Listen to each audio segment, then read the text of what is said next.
વાત કરીશું એક મહત્વપૂર્ણ સમાચાર વિશે તો ઈરાન ઇઝરાયલ સીઝફાયરની શેર બજાર પર અસર જોવા મળી છે। ભારતીય શેર બજારમાં સેન્સેક્સમાં 937 પોઈન્ટનો ઉછાળો નોંધાયો છે, જ્યારે સેન્સેક્સ 82,839 પોઈન્ટની સપાટી પર જોવા મળી રહ્યું છે, જ્યારે નિફ્ટીમાં 293 પોઈન્ટનો ઉછાળો નોંધાયો છે। સેન્સેક્સ નિફ્ટી બંનેમાં ઉછાળો જોવા મળી રહ્યો છે અને નિફ્ટી 25,263 પોઈન્ટની સપાટી પર જોવા મળી રહ્યું છે। એક તરફ સીઝફાયર થયું હોવાના અહેવાલ સામે આવી રહ્યા છે ઈરાન ઇઝરાયલ યુદ્ધમાં, ત્યારે શેરબજાર પર તેની અસર જોવા મળી રહી છે। આ અંગે વધુ વાત કરીશું માર્કેટ એક્સપર્ટ રવિભાઈ દિયોરા અમારી સાથે જોડાયા છે। રવિભાઈ, સ્વાગત છે જીએસટીવીમાં। ઈરાન ઇઝરાયલ સીઝફાયરની શેર માર્કેટ પર અસર જોવા મળી રહી છે, કઈ રીતની અસર જોવા મળી રહી છે?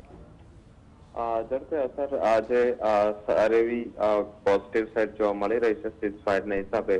તમામ જગ્યાએ આજે એક સારી એવી બાઇંગ છે, પર્ટિક્યુલર મીડિયા અને સાથે અમુક પીએસયુ ને બાદ કરતા તમામ સેક્ટરમાં આજે સારી એવી ખરીદારી છે, લેડેડ બાય ફાઇનાન્શિયલ એટલે કે નિફ્ટી, બેંક બધી જગ્યાએ આજે પોઝિટિવિટી છે। આઈ થિંક આ યુદ્ધ વિરામના હિસાબે જે સેન્ટિમેન્ટ ખરાબ હતા, શોર્ટ ટર્મથી માર્કેટમાં એક જ લેવલમાં ટ્રેડ થઈ રહ્યા હતા, આઈ થિંક અહીંયા થોડી આજે રિલીફ મળી છે।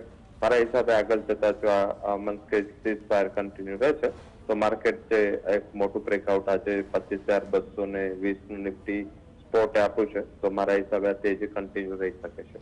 રવિભાઈ, રોકાણકારોને આપ શું સલાહ આપશો? મારા હિસાબે હજી હોલ્ડ કરવું જોઈએ। આઈ થિંક જો કોઈ બીજામાં ડેવલપમેન્ટ ના થાય તો હજી એક અપસાઇડ રહેશે માર્કેટમાં, અને આપણે એક્સપાયરીના હિસાબે થોડું શોર્ટ કવરિંગનું પ્રેશર કમ્પેરેટિવ વધારે રહેશે। હજી એકાદ બે દિવસ પૂરતું એક્સપાયરી સુધી રાહ જોવી જોઈએ, પરંતુ જ્યાં સ્ટોક્સમાં સારી તેજી આવી છે, સબસ્ટેન્શિયલ તેજી આવી છે, ત્યાં પ્રોફિટ બુક કરીને જ્યાં સેમ સેક્ટરના થોડા અંડરવેલ્યુડ શેર છે ત્યાં શિફ્ટિંગ કરવું જોઈએ। ઓલવેઝ ટોપ અને બોટમ જ્યારે લેવલ હોય છે ત્યારે પોર્ટફોલિયો રિસપ્લિંગ કરવું જોઈએ। મારા હિસાબે આ ટોપનું લેવલ છે, ઘણી સારી તેજી આવી છે, તો હવે જે આગળ જતા માર્કેટનો ફેસ છે એ મિડ કેપ સ્પેસ પર વધારે દેખાઈ રહ્યો છે। ક્વોલિટી મિડ કેપ સ્ટોક સારું રનઅપ કરી શકે છે, તો સેક્ટરના અગર તમે હેવી વેટ કે સ્મોલ કેપમાં ઇન્વેસ્ટેડ છો તો થોડું મિડ કેપ સાઇડ થોડું ધ્યાન આપવું જોઈએ। જી, આભાર જોડાવા માટે અને માહિતી આપવા માટે।